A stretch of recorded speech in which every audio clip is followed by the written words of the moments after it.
পায়ের নখের কারণে ইরান কিভাবে আসলে বিশ্বকাপের পরবর্তী রাউন্ডে কোয়ালিফাই করতে পারে নাই। আজকে আমরা দেখলাম কলম্বিয়া তারা পায়ের নখের জন্য অফসাইডের শিকার হয়েছে। একটু দেখবো পারভেজ, একটু পুরো বিষয়টাকে ব্যাখ্যা করার চেষ্টা করবেন। আমরা জানি যে এটা ইরানের সেই ইনসিডেন্টটা, পায়ের জাস্ট নখের এই জায়গাটা। আমরা একটু কলম্বিয়াটা দেখি।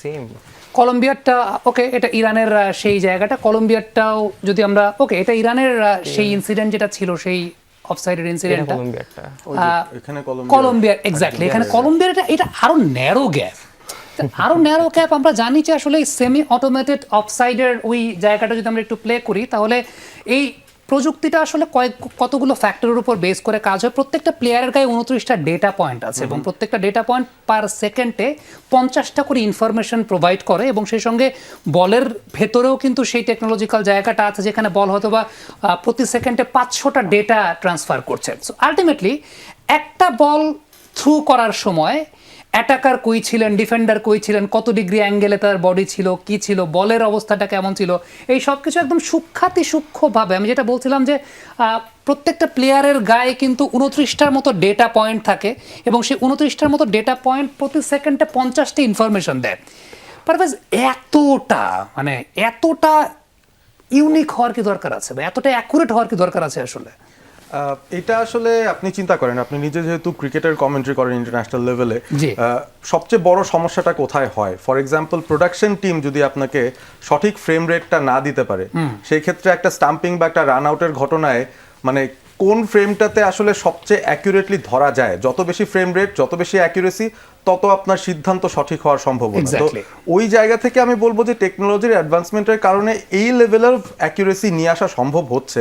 সো যেটা সম্ভব সেটাকে তো আর আপনি ডিসকার্ড করে বলতে পারেন না যে আমরা এর চেয়েও পুয়ার কোয়ালিটি কিছু একটা দিই। কিন্তু আপনি আমাকে এইটা বলেন যে এটা কি আসলে? আমি বলি, এখানে আমার লজিকটা এরকম যে আপনি যখন একজন ফরওয়ার্ড হবেন, যেহেতু আপনি জানেন যে একদম লেজার বিম দিয়ে টান দেওয়া একটা লাইন আপনার সামনে দিয়ে যাবে, সো আপনাকে আসলে এমন ভাবেই রান নিতে হবে যেন অ্যাট এনি পয়েন্ট এতটা ক্লোজ মার্জিনও যেন না থাকে। বেসিক্যালি এই মার্জিনটাই কমানোর চেষ্টা করতে হবে এবং সেটা প্লেয়িং সাইড থেকে অ্যাডজাস্টমেন্টটা আমার মনে হয় আসতে হবে। Because if the technology is there, আপনি তো এই হেয়ারলাইন ব্যাপারগুলোকে আসলে অ্যাভয়েড করতে পারবেন না। তারা ক্যাচ করে ফেলবে বিকজ সেটা টেকনোলজি। সে কিন্তু ইমোশন বুঝবে না যে না এত সূক্ষ্ম, ছাড় দেই, হবে না। লাইনটা টেনে ফেললে একবার আপনি পড়ে গেলেন বিপদে। সো আপনার নোখ বেরিয়ে থাকলেও অনেক বিপদ। আমি নিজেও মানসিকভাবে অনেকবার কষ্ট পেয়েছি এই ধরনের একটা সিচুয়েশনে আমার ক্লাবের জন্য। যখন এই ব্যাপারগুলো যখন ঘটেছে আমার খুবই বাজে লেগেছে যে এই ধরনের অফসাইডও হচ্ছে, আগে তো হতো না। না হলে হয়তো নিস্টেল রয়ের কিছু গোল বাদ পড়ে যেত, বাট আনফরচুনেট ব্যাপার যে এখন এটা আছে। সো প্লেয়ারদেরকেই আসলে অ্যাডজাস্ট করতে হবে, the practice has to adjust যে কিভাবে এই অফসাইড ট্র্যাপটা থেকে আসলে বাঁচা যায়। বিকজ এই ধরনের হেয়ারলাইন সিচুয়েশন হবে, আপনাকে ধরে নিয়ে ফুটবলটা খেলতে হবে এখন, ইফ দ্য টেকনোলজি এক্সিস্ট। কি মনে হয় এতটা অ্যাকুরেট হওয়ার কি প্রয়োজন আছে? আমি একজন ফুটবল ফ্যান হিসেবে আমি একটু ইমোশনাল জায়গা থেকেই বলি, বিকজ এটা আসলে খুবই ডিসঅ্যাপয়েন্টিং, খুবই আসলে হরিবল একটা মোমেন্ট। লাইক এইরকম এতটা অ্যাকুরেট অফসাইড, লাইক জাস্ট নখের একটু পার্ট খালি, এখানে দেখাই যাচ্ছে, এটা দেখাই যাচ্ছে। হ্যাঁ, তো এইসব বিষয় একটু কনসিডার করা উচিত। আমি ইমোশনাল জায়গা থেকে বললাম, বিকজ আমি as a Manchester city fan অনেক এরকম মোমেন্টের শিকার হয়েছি। আমি ক্লাব ফুটবলে এরকম সিচুয়েশন আসলে মানে এগুলা আসলে খুবই ডিসঅ্যাপয়েন্ট করে।